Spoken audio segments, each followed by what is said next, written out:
इनकार। बस बहुत हुआ, बहुत दिन संभाला मैंने आपके बच्चों को और घर की जिम्मेदारी को। शायद आपको याद भी नहीं होगा कि मुझे मायके गए हुए 2 साल हो गए।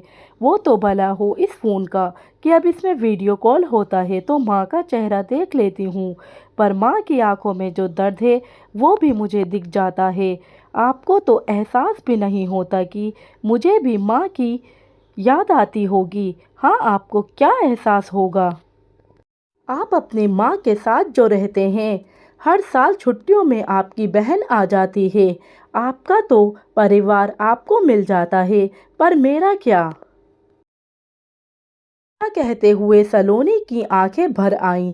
सलोनी का पति चंदन बोला, मैंने तुम्हें कब मना किया है मायके जाने से, पर घर की ऐसी परिस्थिति हो जाती है कि मैं कुछ कर ही नहीं पाता हूँ। आखिर तुम मुझसे क्या चाहती हो, साफ साफ कहो।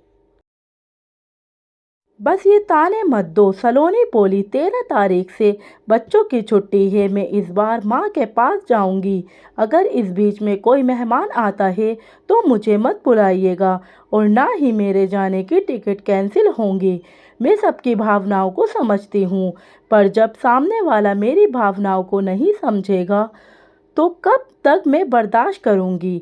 अरे, अपनी इच्छाओं को तो मैंने कब का चूल्हे में डाल दिया, पर अपनी बूढ़ी माँ की उम्मीदों को मैं टूटने नहीं देना चाहती। इतना कहकर सलोनी कमरे में चली गई। रात में सब खाना खा रहे थे। सलोनी की सास रमाजी बेटे से बोली, क्या बात है, तुम्हारा चेहरा क्यों उतरा हुआ है? देख रही हूँ दफ्तर से जब से आए हो चुपचाप हो। बहू, कहीं तुमने तो कुछ चंदन से नहीं कहा? क्योंकि सुबह दफ्तर जाते वक्त भी तुम दोनों में शायद बहस हो रही थी। सलोनी बोली, मम्मी जी, बहस करके आखिर क्या हासिल कर लूंगी? होता वही है जो आप लोग चाहते हैं। हाँ, आपका बेटा नाराज नहीं है, हो सकता है थोड़ा उदास होंगे। रमा जी बोली, और मेरा बेटा उदास क्यों होगा? सलोनी मुस्कुराकर बोली, वो मैं अगले हफ्ते मायके जा रही हूँ, पर मुझे नहीं लगता वो इस कारण से उदास हैं क्योंकि घर में आप लोग सब इनके साथ होंगे। रमा जी हैरानी से बोली, परंतु बहू, तुम गर्मियों की छुट्टी में मायके कैसे जा सकती हो? तुम तो जानती हो हर साल खुशबू बेटी गर्मियों की छुट्टी में यहाँ आती है। सलोनी चंदन की तरफ देखकर बोली, मम्मी जी, हर साल दीदी छुट्टियों में आती हैं, क्या एक बार मैं नहीं जा सकती? रमा जी बोली, चंदन, तुम कुछ कहते क्यों नहीं बहू से? आखिर खुशबू यहाँ आएगी और बहू नहीं रहेगी तो कैसे काम चलेगा? साल में 1 महीना तो उसे मिलता है आराम करने के लिए, और फिर उसे मेरी इतनी याद आती है कि वो कहीं और ना जाकर मेरे पास आती है। सलोनी हंसकर बोली, सही कहा मम्मी जी, नंद को माँ की याद आती है तो वो मायके चली आती है, क्या बहू को माँ की याद नहीं आती? चंदन बोला, माँ सही तो कह रही है। खुशबू हर साल यहाँ आती है, इसे 2 साल से अपने मायके जाने का मौका नहीं मिला। क्या सलोनी जब नहीं थी तब क्या खुशबू मायके नहीं आती थी? रमा जी बोली, हाँ वो तो है, पर तब की बात अलग थी। चंदन बोला, क्या बात अलग थी? तब आती थी तो आप दोनों मिलकर घर संभालती थी। जब से मेरी शादी हुई है तब से मैंने खुशबू को रसोई में जाते नहीं देखा है। करीब 1 हफ्ते बाद रमा जी बोली, बहू, घर की थोड़ी साफ सफाई कर दो, अगले हफ्ते खुशबू आ रही है, उसके आने से पहले थोड़ी साफ सफाई हो जाएगी तो मेरा काम कम होगा। और हाँ, जाने से पहले राशन पानी सब मंगवा देना, और हाँ, सूखा नाश्ता बनाकर रख देना ताकि शाम में मुझे चाय के अलावा कुछ और बनाना ना पड़े। अब बेटी यहाँ आएगी और उससे मैं ये सब करवाऊंगी। सलोनी मुस्कुरा कर बोली, मम्मी जी, आप ही तो कहती हैं कि बेटी मायके की शोभा होती है और बेटी का भी पूरा अधिकार है। जब मैं इस घर में नहीं थी तो आप लोग कैसे रहते थे? रमा जी बोली, हाँ हाँ, सुना लो बहू, अपने मायके में तुम भी काम करती होंगी, पर ससुराल में अगर सास या नंद आने वाली होती है तो बहू को बोझ लगने लगती है, और ये कोई नई बात नहीं है। जब भी गर्मियों की छुट्टियों में खुशबू आती है तो कोई ना कोई बखेड़ा खड़ा कर देती हो। पर याद रखो, मेरी बेटी आएगी ज़रूर। सलोनी बोली, मम्मी जी, काश कि आप मुझे बहू ना समझकर अपनी बेटी जैसा समझती, तब आपको पता चलता। जिस तरह से दीदी को आपकी याद आती है, मुझे भी मेरी माँ की याद आती है। खैर, कोई बात नहीं, जिस रोज़ आपको एहसास हो जाएगा वो दिन मेरे लिए ख़ास होगा। इतना कहकर सलोनी चली गई।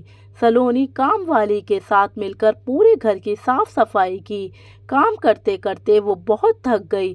काम वाली बोली, भाभी जी, आपने कहा था सफाई के बाद आपको नमकीन, मठरी और मिक्सचर बहुत कुछ बनाना है। अरे इतना मेहनत करोगी, बाजार से क्यों नहीं मंगवा लेती। तभी रमा जी आई और बोली, नहीं नहीं, क्या मैं अपनी बेटी और उसके बच्चों को बाजार की चीज़ें खाने को दूंगी। और ये क्या बहू, कामवाली की मदद से तुम सफाई कर रही हो, फिर भी थक गई। बताओ भला, अपने मायके जाकर क्या ही अपनी माँ को सुख दोगी। मैं तो कहती हूँ अगली बार चली जाना, इस बार यहीं रुक जाओ। सलोनी छींकते हुए बोली, मम्मी जी, आप चिंता मत कीजिए, मैं ठीक हो जाऊंगी। आपको या आपकी बेटी को कोई काम नहीं करना पड़ेगा। अब मुझे जल्दी जल्दी काम खत्म करने दीजिए। थोड़ी देर बाद आपके पोते को लाने का टाइम हो रहा है और मुझे खाना भी बनाना है। पर याद रखिए, इस बार तो मैं मायके जाकर ही रहूंगी। इतना कहकर सलोनी फटाफट अपना काम खत्म करने लगी। बेटी के आने से पहले रमा जी न जाने सलोनी से क्या क्या काम करवाना चाहती थी। अगले दिन रमा जी ने कहा, बहू, किसी को बुलवाकर बाथरूम वगैरह की साफ सफाई करवा दो। बच्चे आएंगे तो गंदगी होगी और फिर बेटी से मैं बाथरूम साफ करवाऊंगी, ये तो अच्छा नहीं लगेगा। सलोनी हंसकर बोली, क्यों मम्मी जी, जब ये घर बेटी और बहू दोनों का है तो बहू बाथरूम साफ कर सकती है तो बेटी क्यों नहीं। क्या दीदी स्नान करने से पहले अपने घर का बाथरूम साफ नहीं करती होंगी। रमा जी बोली, बहू, तुम्हें तो नहीं लगता, तुम कुछ ज्यादा ही कह रही हो। करना है तो करो, किसी और को बुलवा कर लूंगी। सलोनी के जाते ही चंदन बोला, माँ, उसे एक हफ्ते बाद अपने मायके जाना है। आप हर रोज से कुछ न कुछ काम दे रहे हैं, ऐसा ना हो कि वहां जाकर वो बीमार पड़ जाए। रमा जी बोली, किसने कहा था ऐसी छुई मुई पत्नी लाने के लिए। सर्दी गर्मी आती नहीं कि तुम्हारी पत्नी के नखरे शुरू हो जाते हैं। चंदन बोला, माँ, आप जानती हैं वो काम करने से कभी पीछे नहीं हटती। अगर तबीयत खराब हो जाएगी तब तो ना आपकी बेटी की आवभगत हो पाएगी और ना ही वो मायके जा पाएगी। याद रखिए, उसने ठान लिया है कि वो मायके जाएगी, इसका मतलब वो जाएगी। पीछे से सब कुछ आपको न करना पड़ जाए इसलिए कह रहा हूँ। इतना कहकर वो चल गया। दूसरे दिन सलोनी का बदन गर्म था तो वो लेटी हुई थी। चंदन बोला, ये सब थकान की वजह से हो रहा है। सलोनी बोली, और आप जानते हैं ये थकान मुझे किसने दी है। चंदन बोला, अब मैं माँ को क्या समझाऊं। एक हफ्ते बाद तुम्हें जाना है और 2 हफ्ते बाद खुशबू को आना है। समझ में नहीं आता आखिर घर में चल क्या रहा है। जैसे ही खुशबू को खबर मिली कि सलोनी की तबीयत ठीक नहीं है, वो रमा जी से बोली, मेरी आने की खबर सुनते ही भाभी हर बार सर दर्द पकड़कर बैठ जाती हैं।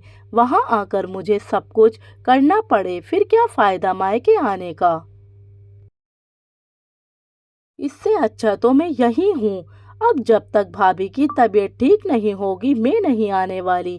चंदन ने सलोनी को डॉक्टर को दिखाया। डॉक्टर ने कहा थकान की वजह से हो गया है, एक दिन आराम करेंगी तो ठीक हो जाएंगी। और वैसा ही हुआ। 2 दिन में सलोनी ठीक हो गई।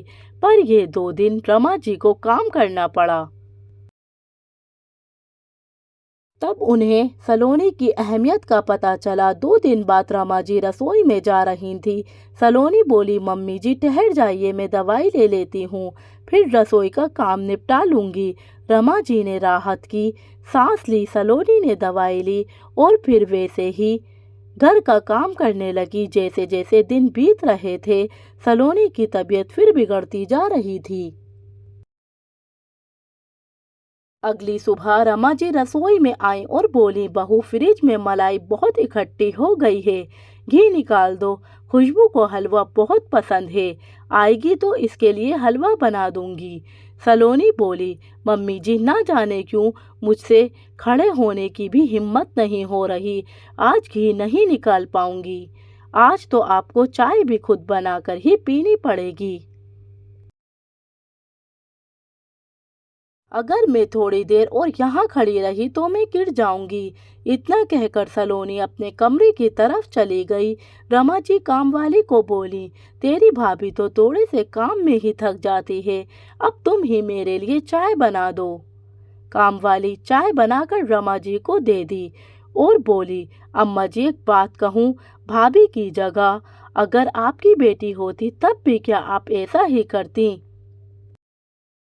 आपको पता है, कुंदन को रखने की जिम्मेदारी भी उन्होंने अपनी एक सहेली को दे दी, क्योंकि वो बस स्टॉप तक भी नहीं जा पा रही हैं। भाभी की तबीयत सच में बहुत खराब है। रमा जी बोली, अरे कुछ नहीं होता है, थोड़ी सी थकान है, आराम करेगी तो ठीक हो जाएगी। तुम अपना काम करो। शाम में जब चंदन घर आए तो सलोनी को देखकर बोले, क्या बात है, आज फिर तुम थकी थकी लग रही हो। जब सलोनी ने कोई जवाब नहीं दिया तो चंदन ने देखा सलोनी का शरीर तप रहा है। चंदन ने तुरंत डॉक्टर को बुलाया। डॉक्टर ने घर आकर सलोनी की जांच की और दवाई देकर 1 हफ्ते के लिए आराम करने को कहा। चंदन रमा जी से बोला, माँ मैंने आपको कितनी बार कहा था, सलोनी की तबीयत ठीक नहीं है, ध्यान रखिएगा, पर आपने मेरी एक नहीं सुनी। अब लो करो घर का सारा काम। अरे बेटी के आने की खुशी में बहू से ज़रूरत से ज़्यादा काम लोगी तो उसकी तबीयत तो खराब होगी ही। ना चाहते हुए भी रमा जी को अब घर का पूरा काम करना पड़ता था। उन्होंने खुशबू को फोन करके कहा, तुम 1 हफ्ते पहले चली आओ, मेरी थोड़ी मदद हो जाएगी। खुशबू ने साफ साफ इनकार कर दिया। तब उन्हें एहसास हुआ कि आखिर बहू को मायके की याद क्यों आती है। जब उसे ससुराल में आराम नहीं मिलेगा तो कोई भी लड़की माँ के पास जाना ही चाहेगी। 1 हफ्ते बाद सलोनी भली चंगी हुई। खुशबू का फोन आया कि माँ मैंने अपना इरादा बदल लिया है, अब मैं आ रही हूँ। रमा जी ने कहा, नहीं बेटा, अब तुम गर्मियों की छुट्टी में मत आया करो, सर्दियों की जब 10 दिन की छुट्टी होती है तभी आना। गर्मियों में काम कर कर के बहू की हालत खराब हो जाती है और फिर मुझे अगर काम करना पड़ गया तो फिर क्या फायदा। रमा जी ने बेटे का आना टाल दिया। सलोनी और चंदन ये सुनकर बड़े आश्चर्य में थे।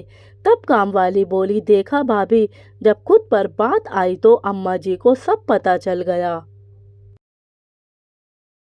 अब सलोनी की तबीयत बहुत संभल चुकी थी। वो घर को और जिम्मेदारियों को बखूबी संभाल रही थी। 1 हफ्ते बाद रमा जी बोली, बहू तुम्हें मायके के लिए कब निकलना है? यह सुनकर चंदन बोला, माँ अगर ये चली जाएगी तो आपको दिक्कत नहीं होगी। रमा जी बोली, जब खुशबू नहीं आएगी तो दिक्कत क्या होगी? ये सुनकर सलोनी मुस्कुराने लगी। रमा जी बोली, ज्यादा खुश होने की बात नहीं है, अब तुम नंद और भाभी ये तय कर लो कि गर्मी की छुट्टियों में और सर्दी की छुट्टियों में कौन मायके जाएगा, क्योंकि मुझे परेशानी नहीं होनी चाहिए। चंदन बोला, माँ तो क्या मैं सलोनी को मायके भेज दूं? रमा जी बोली, हाँ हाँ बिल्कुल, मैं तो कहती हूँ तुम इसे वहाँ छोड़कर आओ, और मैं इतनी बुढ़ी भी नहीं हूँ कि एक दिन घर में अकेली नहीं रह सकती। पर बहू बस एक हफ्ते उससे ज्यादा नहीं। इतना सुनते ही सलोनी खुश हो गई और रमा जी को गले लगाते हुए बोली, मम्मी जी मैं बता नहीं सकती मैं कितनी खुश हूँ। जितनी याद आपको दीदी की आती है उतनी ही याद मुझे मेरी माँ की आती है। आज ये बात आप समझ गईं। 2 दिन बाद चंदन सलोनी को उसके मायके छोड़कर आया और फिर करीब 1 हफ्ते उसने माँ के साथ ज्यादा से ज्यादा वक्त बिताया और पुराने दिनों को याद किया। जब घर के काम दोनों मिलकर कर रहे थे तब उन्हें एहसास हो रहा था कि सलोनी पूरा दिन हर किसी की इच्छाओं को कैसे पूरा करती है, तो उसे भी छुट्टी मिलने का अधिकार तो बनता है।